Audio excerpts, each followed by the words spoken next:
খাওয়ার জন্য যদি পেটে মোচড় দেয় তখন মন ভগবানের যেতে পারে না। আবার শিষ্য যদি কটা রুটি খাবে সেটাও শ্রীমাকে বলে দিতেন, কারণ বেশি খেলে রাতে যদি সাধন ভজনে বিঘ্ন ঘটে। একবার তো রাখালে ছোলার ডাল খেয়ে পেটের অসুখ হল। ঠাকুর শ্রীমাকে বললেন, সাত্বিক আহার করা ভালো, তুমি গীতা দেখোনি? শ্রীমা বললেন, আগে হ্যাঁ, যুক্তাহারের কথা আছে, সাত্বিক আহার, রাজস্বিক আহার, তামসিক আহার।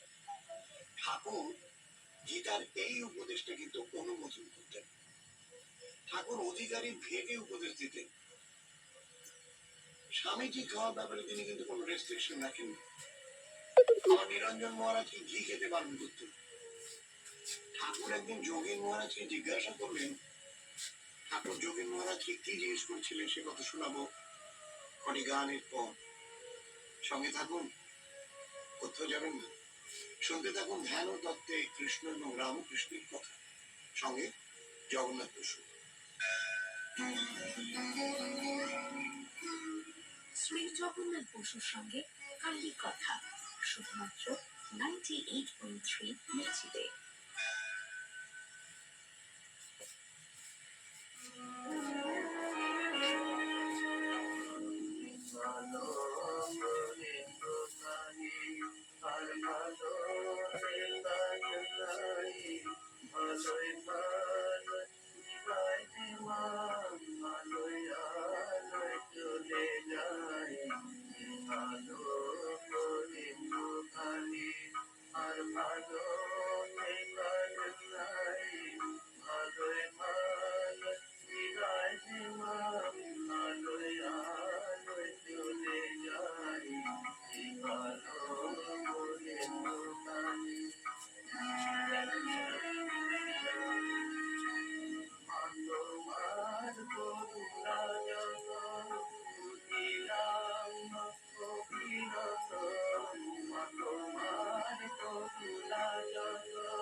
কেমন লাগছে কালী কথা? আপনার মতামত আমাদের জানান হোয়াটসঅ্যাপ করে 7890983983 নম্বরে। আর শুনতে থাকুন কালী কথা 98.3 মির্চিতে। শুনছেন কালী কথা শুধুমাত্র 98.3 মির্চিতে, সঙ্গে জগন্নাথ বসু।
গণেশায় নম গণেশায় নম গণেশায় নম বিষ্ণু বিষ্ণু বিষ্ণু পর্বতী কিমা চলন্তি স্থানে নাই গতি করে।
উপরে উঠে মূল অন্বেষণা একটা বৃক্ষ, তার নিচে বাবা বসে আছে, বাবার পুজো দেবে।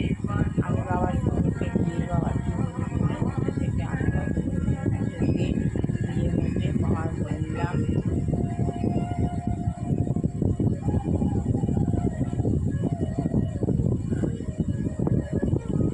এবার আস্তে আস্তে আস্তে আস্তে নিচে নেমে আসছি।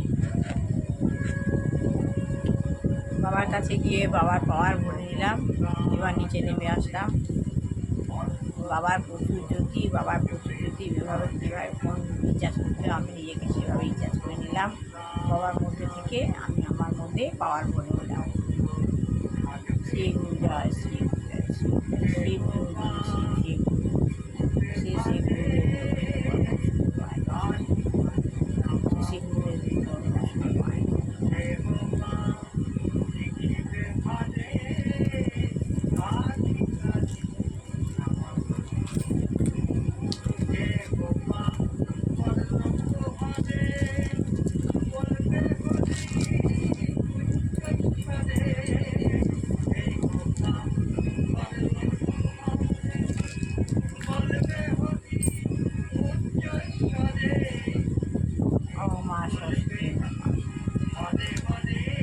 মা ষষ্ঠী আমাদের জ্ঞান দেবে, আত্মজ্ঞান লাভ, বিদ্যা মা ষষ্ঠী সব মা ষষ্ঠী আমাদের জ্ঞান দেবে, বিদ্যা দিবে।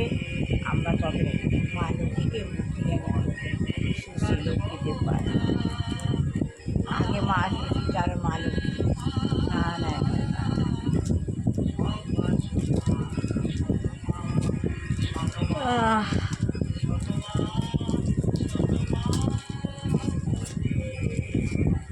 গীতা গীতা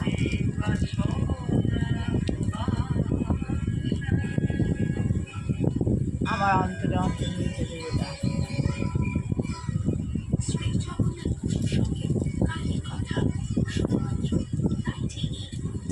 সাই বাবা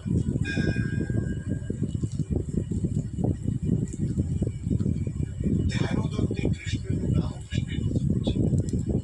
ঠাকুর একদিন যোগী মহারাজকে জিজ্ঞাসা করলেন, রে রাতে কি খাস? যোগী মহারাজ বললেন, আছে আটা রুটি আর এক পোয়া আলু চচ্চড়ি। শুনেই ঠাকুর বললেন, আমার সেবা তো করতে হবে। রোজ আছে ময়দা কত রকম চলতে পারবো না, তার জন্য যে বাড়ি থেকে খেয়ে দিয়ে এখানে আসিস। এই কথা শুনে লাটু মহারাজ খাওয়া কমিয়ে দিলেন এবং খিদের চোটে তার পেটে ব্যথা হতে লাগলো। অন্তর যেন ঠাকুর এবার বললেন, ওরে অতটা বলি অতটা ভালো নয়। আত্মজ্ঞান লাভের পর শরীর ধারণের জন্য যতটুকু প্রয়োজন ঠিক ভগবান ততটুকু খাবে। তার চেয়ে কম করলে ধ্যান ধারণের মন বসাতে পারবে না। আরেকদিন লাটু মহারাজ এক ভক্তের বাড়িতে প্রচুর খেলেন। তারপর ভক্তের কাছে লাটুর ভোজন ক্ষমতার প্রশংসা শুনে ঠাকুর বললেন, ওরে এইরকম পাল্লা